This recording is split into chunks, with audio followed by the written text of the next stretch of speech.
for me. And now the question is, can you try to harness that magic once again?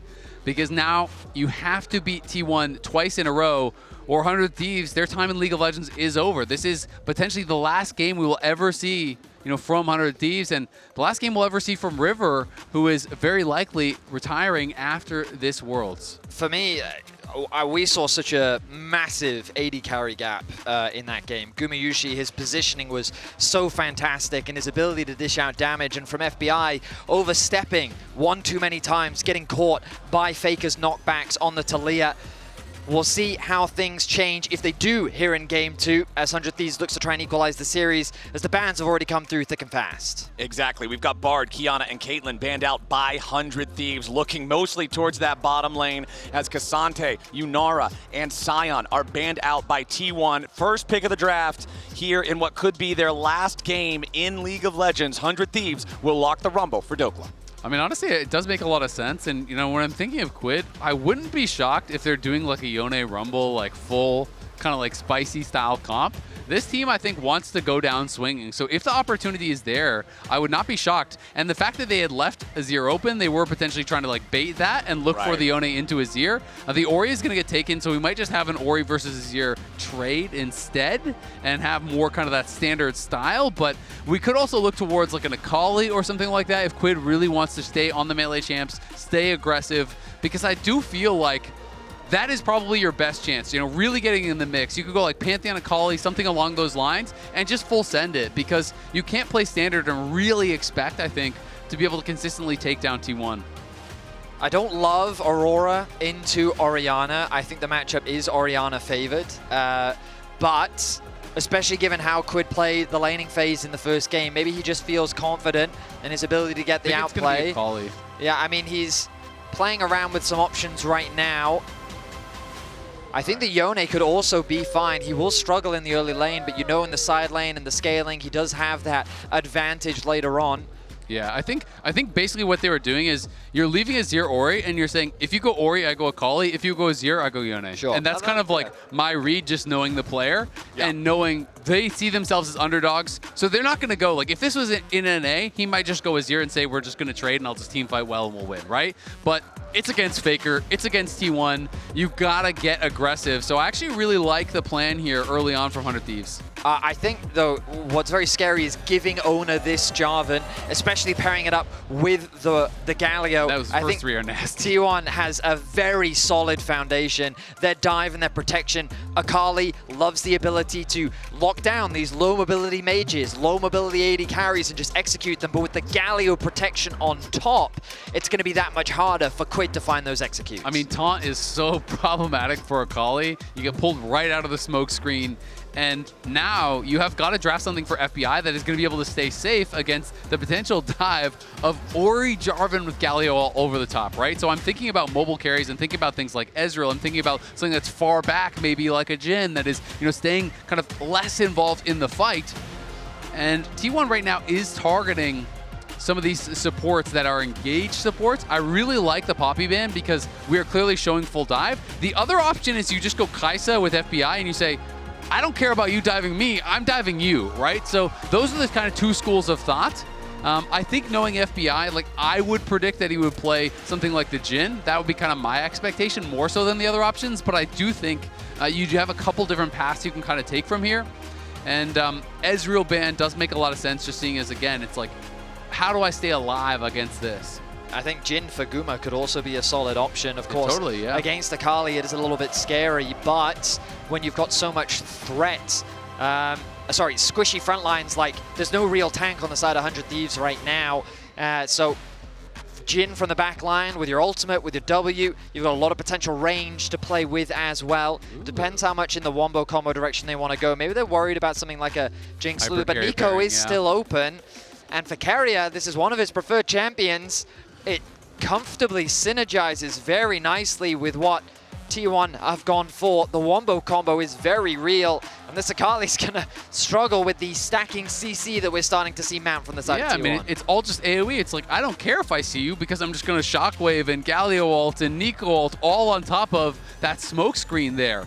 And not only is this great engage, it's also great counter engage, right? Because if you are this melee heavy comp, very likely 100 Thieves are going to have 4, so they are going for the Kaisa option, so that means it's going to be a hard engage support. We're thinking like Rell or Nautilus or whatever, something along those lines. Regardless of what it is, you basically have 5 short-range champions, and you're going to be flying in on a target, whether it is the Orianna or whatever AD carry that Guma goes. I think something super defensive could be smart here, whether it is the Jhin or Xayah or whatever.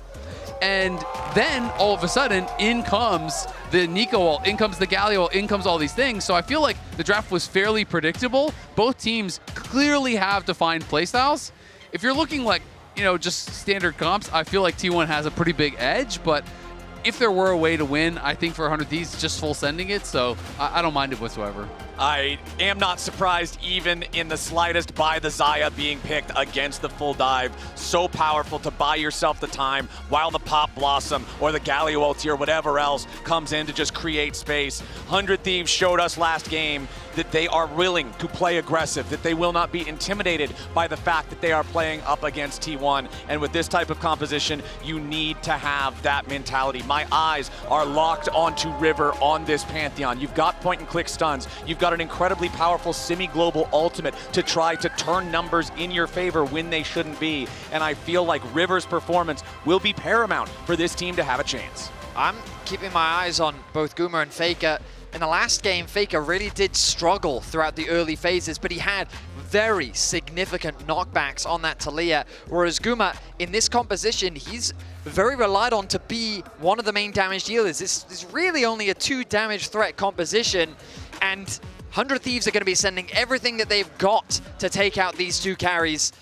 Their positioning is going to be important. Their impact in the team fights is going to be super important. Let's see if River can find the advantages needed to set up 100 Thieves for success in these fights. Yeah, and Pantheon has been struggling so far at Worlds. It is 1-5. Only win was won by Tarzan. And, you know, sometimes when you have these, like, low-threat comps where you have 1 threat, 2 threat, you know, I am not a fan of those. But when it's Gen G, when it's T1, when it seems like this, you just kind of know that the carries are going to play to a level that it's going to work out, that it's going to be strong.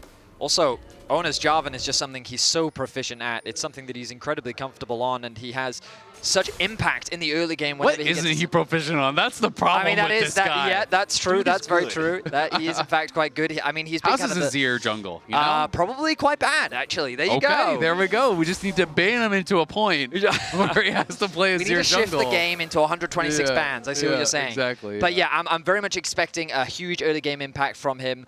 Bot lane is the lane I expect him to be focusing his attention towards. Right now, he's sitting in the middle of the lane, deciding where he wants to start his pathing. Just pondering a little bit. Well, look, the delayed invade, he was prepared for it. He's now going to change his attention. Great read from Oner. Yeah, that was actually so impressive. That is what he's doing. He's just waiting. He's saying, okay, I have a ward protecting on that side. He knew that they had that ward over on red buff. So he's saying, I don't want to get caught on this invade here. And as a result, is just going to be able to immediately go to his wolves. It's going to turn into a split map situation very likely. Kaisa is topside, so it is going to be Rumble and Rell weak-sided here, and Oner is immediately going to go into this clear. Yes, he'll be able to go down. It will be spotted, but this is a split map spot, and I feel like though it was River who initiated it, I really favor T1's spot from here because Galio getting weak-sided, I think you're not really likely to be able to punish it that heavily. I told you guys, he was pondering. He was pondering where they were going to start, how they were going to invade him, just simply considering all of the possible outcomes as Keria and Gumayusi are going to have control over the bottom lane wave here. Initially, Quid losing out on these early trades against the Orianna. We know how powerful Clockwork Windup is for taking control of the lane early on against these melee champions. I do also want to note, going for fleet footwork on Akali, it does give you so much more survivability in lane, especially with the additional healing that you can get from your passive, but your kill threat is significantly lower in the late game. Electrocution has become such a staple in Akali's kit to give her that extra kill threat. To not run it, I have some concerns around the potential kill threat later on, especially when we move into the side lane. But for the laning phase, it really does allow you to stay that much healthier when playing in the 1v1. Yeah, and I think, you know, talking to players about this, it's kind of the trade-off of basically they're saying, yeah, I'm losing damage by not going electrocute, but I'm gaining damage by being able to stay in lane longer and having fleet and kind of having more itemization. So that's kind of the argument I've heard from some players. Whether or not that does actually remain true or whether it does pay off, That's a different question here, because Faker obviously still building a pretty nice edge thus far. Eyla, yeah, maybe could have engaged, but it wouldn't have mattered because no one is in range. And FBI taking a very bad end of a trade there against Doran, but both are low. And because Doran is weak-sided, he's the one that's going to have to back off, not knowing where River is. All right, we still don't have any crazy action here early with this split map situation like you were talking about. And remember, we mentioned it a little bit in the draft, but this is truly the final heist for 100 Thieves. It's not just the end of Worlds once this team is out of the competition. It is the end of the organization in League of Legends. They already confirmed back at the start of this year that they would be exiting League of Legends after the 2025 season was complete. They've gone on an incredible run so far throughout the summer split to even make it to this point. And now up against T1, who are now one game away from eliminating them, 100 Thieves will be put to the test. And by all means, they have been tested at this World Championship. What a last hurrah for the organization, as they've not had an easy schedule by any means. No. They have only played so many difficult opponents here at the World Championship. Only LPL and LCK. Yeah, and to round out their tournament, potentially they can still win out this series, but to go up against DT1 in the event that they do lose today, I mean, I couldn't really think of a better opponent to lose to, considering how storied this organization truly is. But 100 Thieves still in a very even state so far in this game. They are definitely by no means down and out just yet. And we saw how resilient they were in their first game. They came so close to winning that first game even. As Keria has snuck his way in. Yeah, Keria, the extra cannon minion, but he misses the Tangle Barbs. If those would have hit, I think that's almost certainly first blood. Yeah, very likely, but either way, he just walks up, chunks down Quid. Quid has no TP, so that is actually so problematic for him. River is coming to try to cover, but they are looking to try to keep this pressure going on him. And this is a difficult spot for Quid. And I like this choice here from T1, recognizing again in game number 1, struggles for Faker in the laning phase. Quid getting the solo kill, remember, back around like level 5, level 6 or whatever it was. And now they are shutting that down by forcing Quid to take another recall without that TP like you mentioned. Quid taking that E to last hit that minion really was a big mistake. Keria was waiting for it. You could see what Quid was planning, and he punished him by forcing him to go back to base. And now this is an easy dragon secure for T1. Very little to think about. When there's no enemy mid laner to contest, when you know that your Orianna is level 6, should be an easy objective secure. Yeah, Dhokla's still holding onto his TP though, and Guma is top, so there is a potential for a 5v4 if they want to try to go for it, but of course, they are too late. But early smite to steal! Stolen away with a crash down coming in from Eyla. 100 Thieves are thinking about a fight, but Faker's already level 6. Eyla with a flash away. River stepping forward here with a shield, but a heroic entrance forces another flash, this time from River. 100 Thieves, yes, they overstay. Yes, it costs their summoners, but a heroic Comet Spear from River steals the objective right in front of T1. They call them the Thieves for a reason. 4 HP on the dragon, and the spear is enough to secure it. 100 Thieves lead the objectives, and they slink back into the night with no kills on either side. A very rare miss smite here from Oner, down to 4 HP, and River just walks up. Thanks for the leash, brother. It's normally Guma pulling these off, but Guma's not here. The true smiter on 100 Thieves is on the other side. Auto smite, 4 HP. That's 4 too many, as River's going to be able to grab it. I love the guy in the audience who's literally doing Pepe hands as his reaction, as T1 are going to be a little bit disappointed with that, as now River shows up in the mid lane with a Grand Starfall. Point and click there for the stun, and it's first blood over to Quid. This is what 100 Thieves wanted when they drafted Akali. Yeah, Faker not even going to use the flash there, just going to hold on to it. Didn't think there was any real way he could get out, and I agree because the R2 would have still been there to follow and finish him off. So that is a great aggressive play here. Does cost them the flash and double ulti, but well worth it. They take down Faker. He has no TP, so they can push in the wave, deny some CS, get that kill onto Quid. And 100 Thieves, they really are pushing T1 so far in this series. They're playing great. Faker, if he'd lost his flash as well, that only increases the likelihood of Quid having even greater kill threat later on in the laning phase. So I very much agree with you, Azael. Wise choice by Faker not to commit to that. The gold, though, Those wise choices a lot. very even. That he does. Plate going to be secured by Gumayusi. And what I find interesting is 100 Thieves is very committed to keeping FBI in the matchup against Doran. I think across the map that is costing 100 Thieves a bit in terms of gold and experience. Gumayusi about to take over to level 7, so he is pretty even with FBI, I stand corrected, as Doran with that small XP lead, level 7. And T1 should uncontested secure these grubs. Exactly.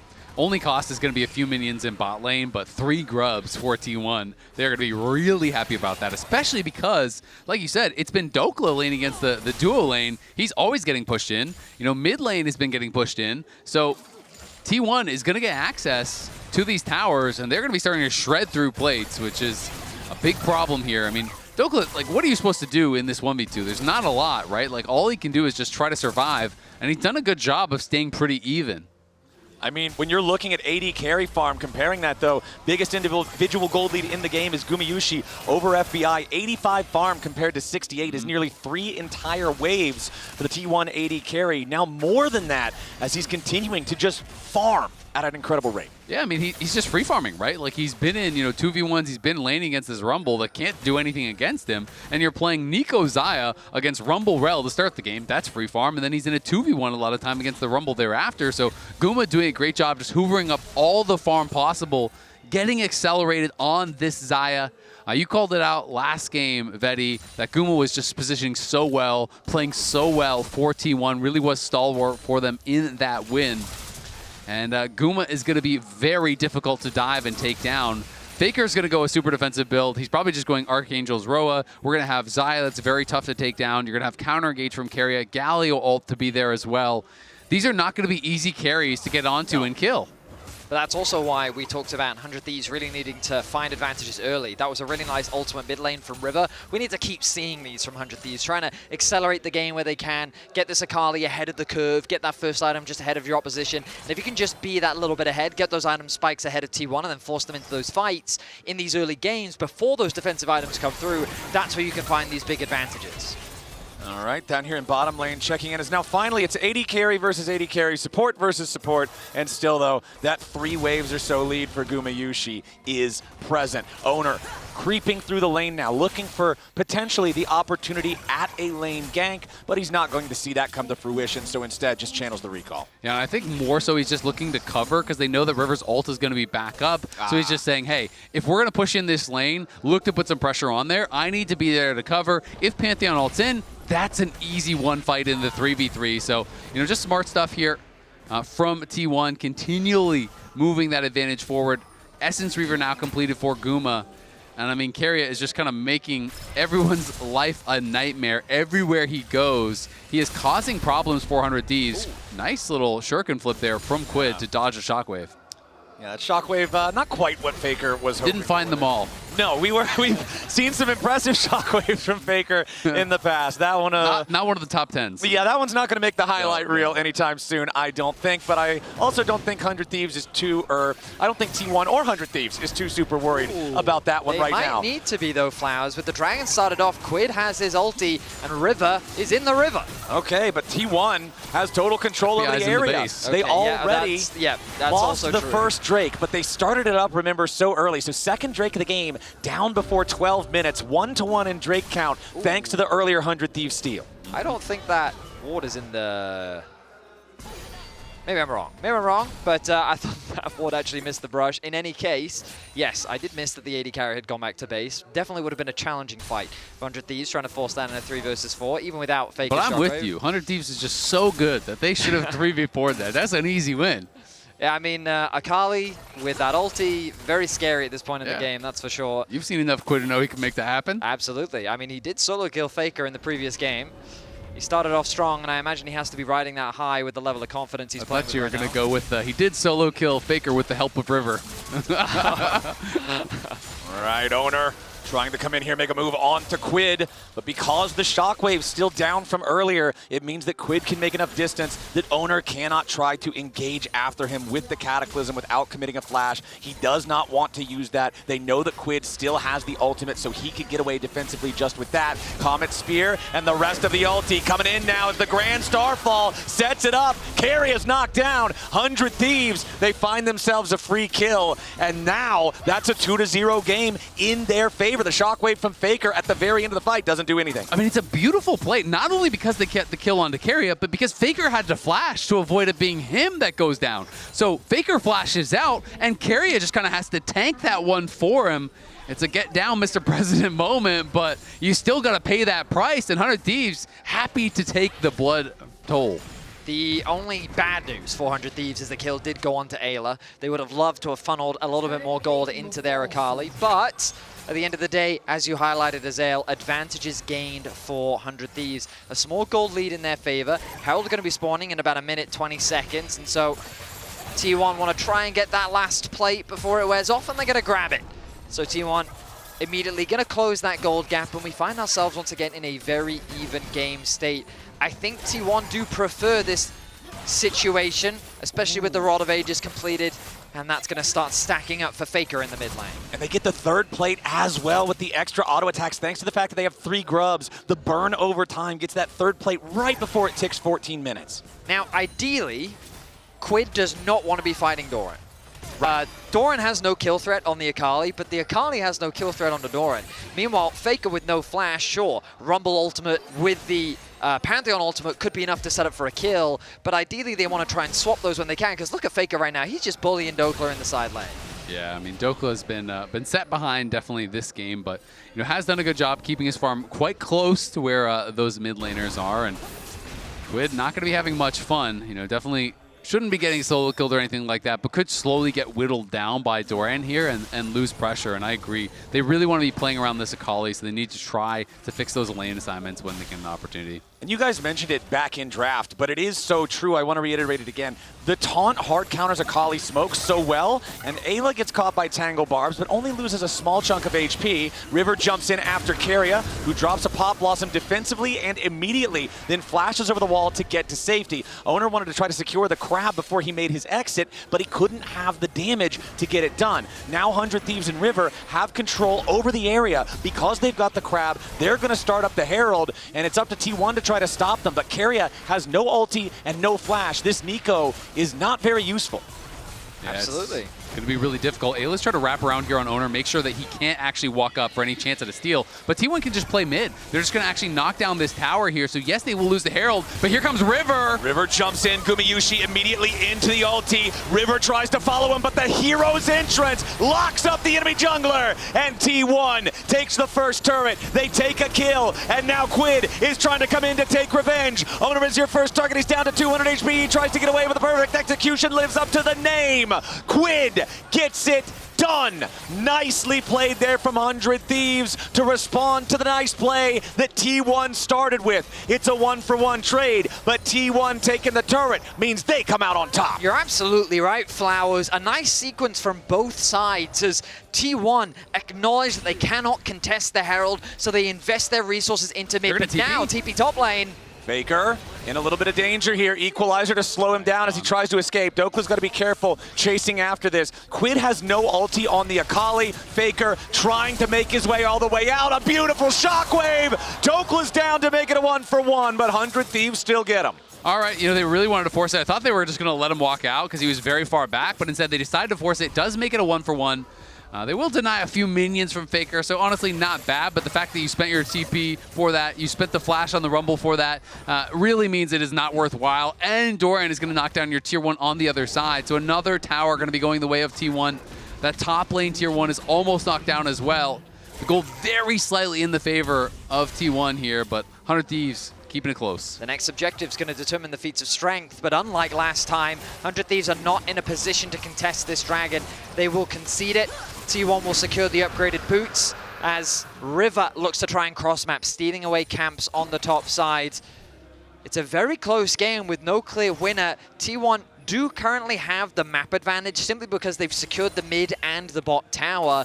But 100 Thieves, I look at this Akali and I think they have a very clear win condition. They absolutely do, but at the end of the day, I feel like a close game at this point heavily favors T1, You're right? It's That's so true. hard to really play into this composition, and the more time you give Faker without him being super behind, it's like, not only is he going to have Archangels, well, guess what's next? It's going to be Azonians after that. Then you have no easy target at all to dive. So 100 Thieves have really got to make them pay, I think, at this next dragon fight and try to blow the game open with something like a wipe into a dragon, into an Otacon, or I feel like T1 is just going to slowly scale until their carries can't be killed in a dive. And the thing I immediately pay attention to when we have late feats of strength like this, the initial boot upgrade, it really doesn't add a whole lot of power, but it's the ability to upgrade the boot an additional time after the first 2 big items are completed. Killer Instinct from FBI, Pop Blossom to follow it up here. Keria on the defense as Eyla wanted to use the Magnet Storm, and they do secure the kill on Keria, but now Doran jumps into the middle of everybody. He gets one back onto Eyla, support for support, as the Galio goes up into the air and gets away. Faker wants to throw the ball forward. 100 Thieves disengaging. Another 1-for-1. That was a double DP from T1, so honestly, a 1-for-1 there does favor 100 Thieves. It is just the supports going down, but we'll see if they can find something more. Oner and Faker trying to make their way back towards top. I love that 100 Thieves is playing around this. They have Herald, so they're going to try to zone Faker away from getting back to this tower, and he might walk right into River. No, he's just going to throw the ball. They're not going to overstay their welcome. 100 Thieves want to go back to base, spend what gold they can. Otacon now going to be spawning in 50 seconds. I don't expect this objective to be immediately started, but in the fog of war... Okay, Rumble. I thought that he was setting up a trap. Looks like not going to be anything too significant. As Quid going to push out this wave, and I imagine a reset will come through for him as well. Honestly, I'm really surprised that River actually based there. Knowing that the Galio ult is down, I don't think there's much of a response that T1 can have to that sort of aggressive play, but didn't want to risk it, and as a result, they might be looking for Doran if he overstays as well. I feel like they want to save Herald for mid. I guess they are worried about their siege. Similarly to last game, they are a very short-range composition, and against an Orianna, maybe they want to use this Herald to guarantee this mid tower. Doran, though, doesn't have his flash. Nice. They stun him up with a Shattering Strike, and they try to block the exit here for the Justice Punch. Doran cannot use it to get away because he would have to dash back first. So a nice shutdown goes over to 100 Thieves. No TP on Faker. As Otacon spawns. T1 now in a 4v5 for the next 30 seconds. There is also no teleport on Doran once he respawns. He will have the hero's entrance if he needs it. The Herald is summoned up here in the bottom lane. A Herald charge alone will not kill the tier 1 turret, and Quid is still making his way over to the battlefield. T1 stabilizing for now as the Herald is shot down. He's sitting in the fog of war. Our observers highlighting for us, but he was spotted on the entrance. Quid has to be so careful. T1 trying to collapse, but he will push them back with the assistance of his team. This Otacon, an objective too scary to start, especially with 2 seconds until Doran returns to the Rift. So 100 Thieves won't convert it into anything. They get some damage onto the bot tier 1, but nothing really garnered off the back of that pick. Yeah, definitely worried there, I think, about starting it up, about it being a flip or getting knocked down, because that would be probably a game ender or a series ender. But, I mean, they knew Faker is back in base, has no TP, and Doran is dead and has no TP, so I thought that might have been an angle they would normally go for. But definitely is going to be a scary proposition. Quid now has the Storm Surge completed, so he's on 2 items.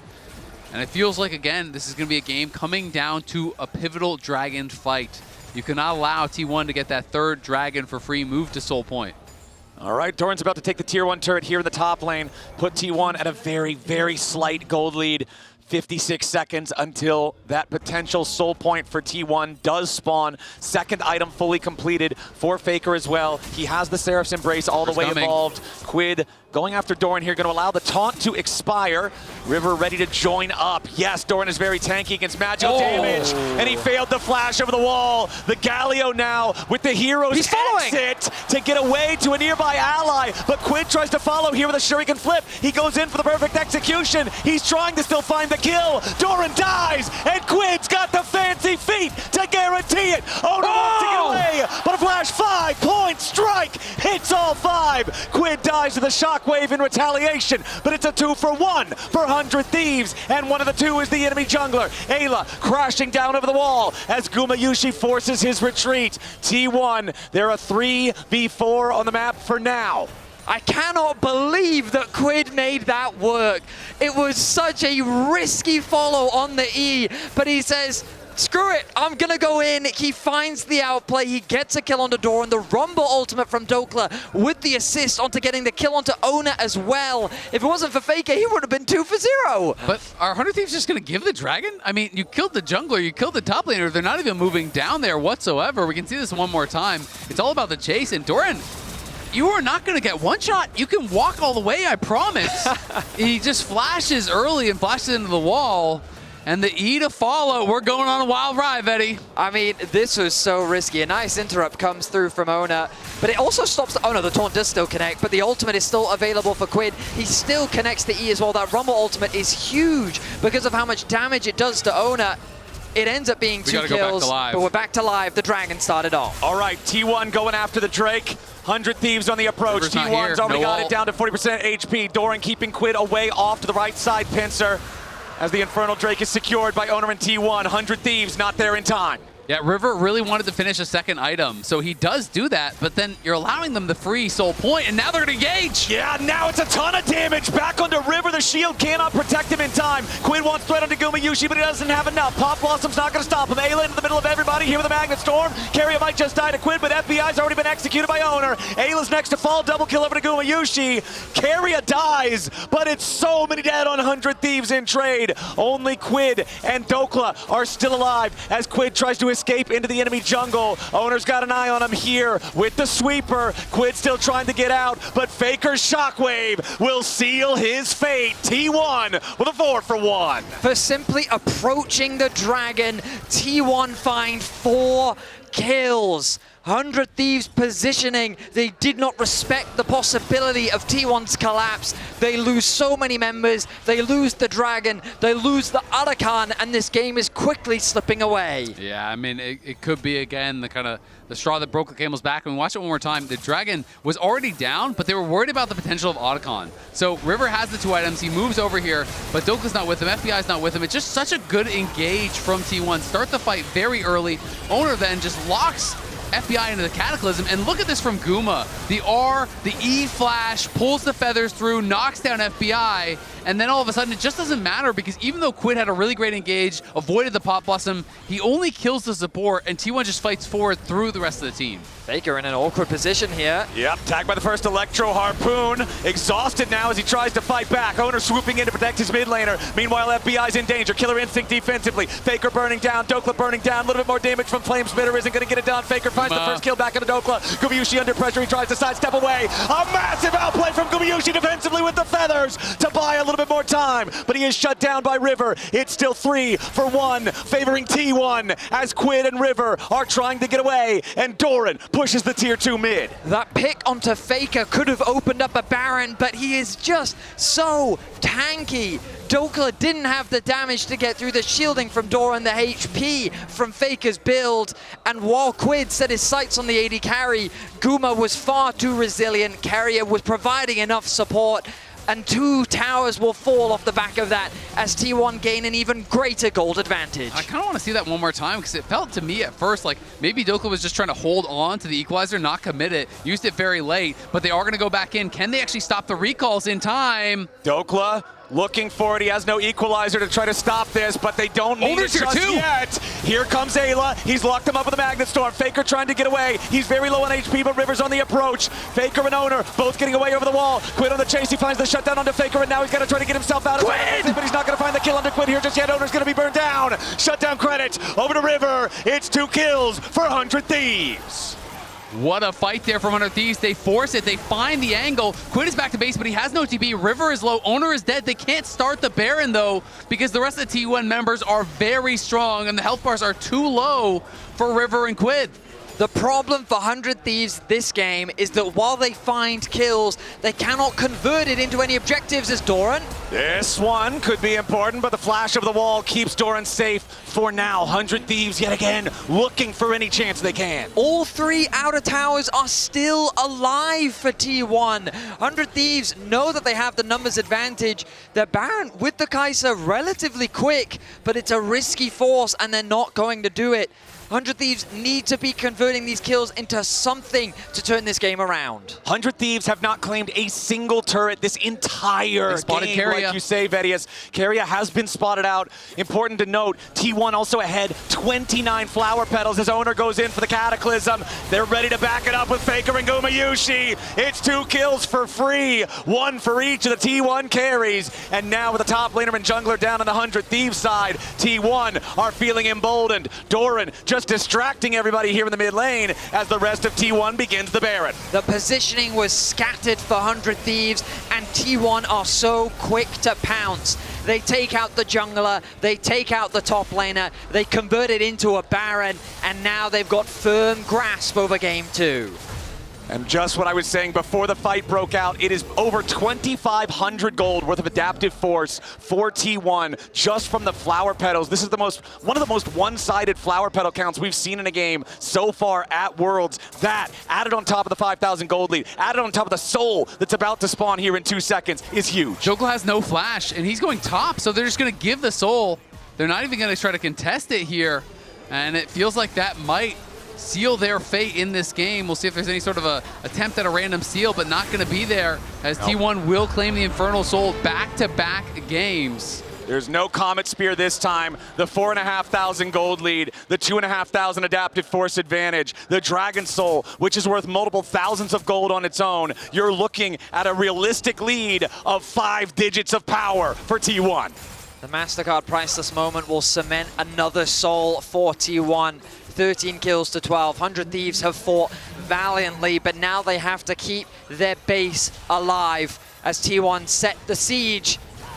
This bot lane, though, there's not much of a minion wave to work with for now. Doran is going to escort a wave in the middle lane, but that's going to be caught by Quid. The wave clear isn't the strongest from 100 Thieves. Yeah, I mean, they have basically no wave clear to speak of at all. River's trying to see, is there an angle? Will Doran overextend? But he doesn't need to. He knows it's just a matter of time before the T1 members on that bottom side are able to push in here. Keria is there.